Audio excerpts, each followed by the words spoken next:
You mentioned eating something until it doesn't taste good anymore. Yeah. Let's explore that real quick. Sure. I wanted to ask you about mono meals because it's something that I truly believe in. I truly believe that, well, I know we're the only species on the planet that doesn't really eat mono meals, right? Your rabbit doesn't make salads, does he? I'm not sure. He or she. No. Is it a he or she? It's a he. Okay. Yeah. I don't think he's making salads. Mr. Pumpkin is his name. Oh, okay.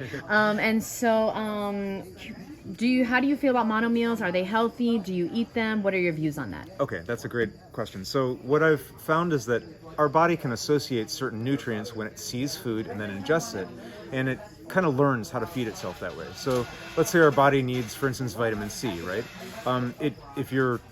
If you've eaten things that have vitamin C in them, then your body will recognize that food as a source of vitamin C.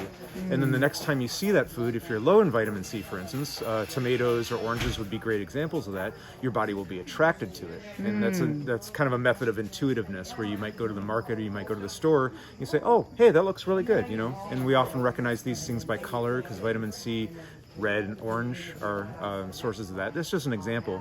And then I really think that stems from the fact that if we were living in nature and didn't have houses, and let's say we were traveling, walking, as we're one of the best walkers on the planet. We have enormous endurance. We can walk for very long distances. We wouldn't necessarily walk into an apple tree, a banana tree, and an orange tree all at the same time. We would encounter an apple tree, for instance. Right. We would eat until we're full, and then your body will signal to you by saying, oh, you know what, this really doesn't taste that good anymore. And by eating slowly, we can hit that satiation point where your body has received all the nutrients that it gets from that certain fruit or the vegetable or leaf or whatever you're eating, or seed. And then it allows the body to say, okay, I've had enough. And then that kind of like excitement about the fruit or vegetable kind of dissipates. Until you're hungry again. And then you'll be like, oh, I want some apples. Well, or mangoes. Or blueberries or whatever. And so you typically, like if you see a giant blueberry bush, this is kind of what animals do and what we like to do with mono meals is you see the blueberry bush and you eat a few of them and they start tasting good. And then after a while, you're like, I'd like to go to get something else. And I think that's the basis of mono mealing. Yeah, I never thought about it before. Sorry, guys.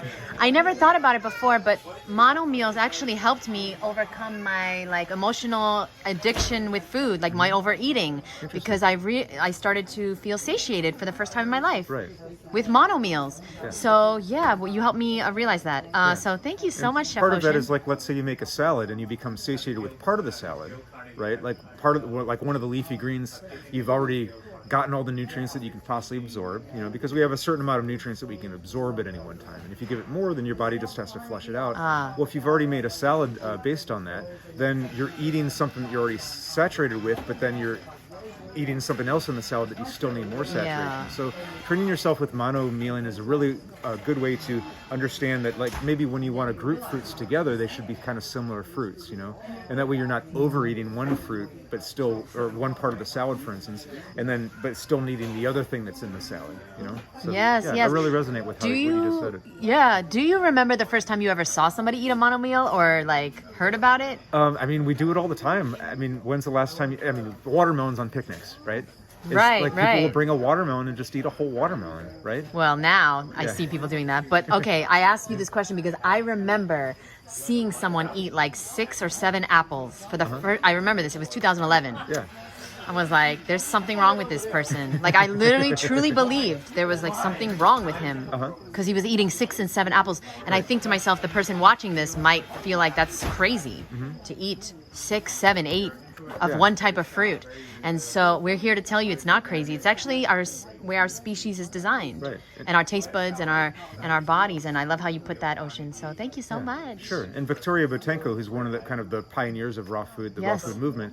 The family. What is it called? Yes, the raw food family. Yes. Yeah, and that was kind of a phenomenon that she noticed when she was healing her family, especially her son, is that as he was healing and going through his process of healing, he would sometimes just ask for cucumbers. So she'd run to the store, bring him back some cucumbers, and buy him a whole case, and he'd eat the cucumbers and keep eating them, and then he'd say, oh, I want more, and she'd go back and bring him more, and then he'd eat those, and then eventually he'd say, I don't want any more. So we've seen this documented over and over in the raw food world, where people who concentrate on mono meals, it's because they need a certain nutrient, and then they just refuse the food after the nutrient's satiated. So that was the first time I really saw it, I read about it in her book. I haven't heard her name in a long time. Victoria Botenko, yeah. I have a few of their books. Older name, yeah.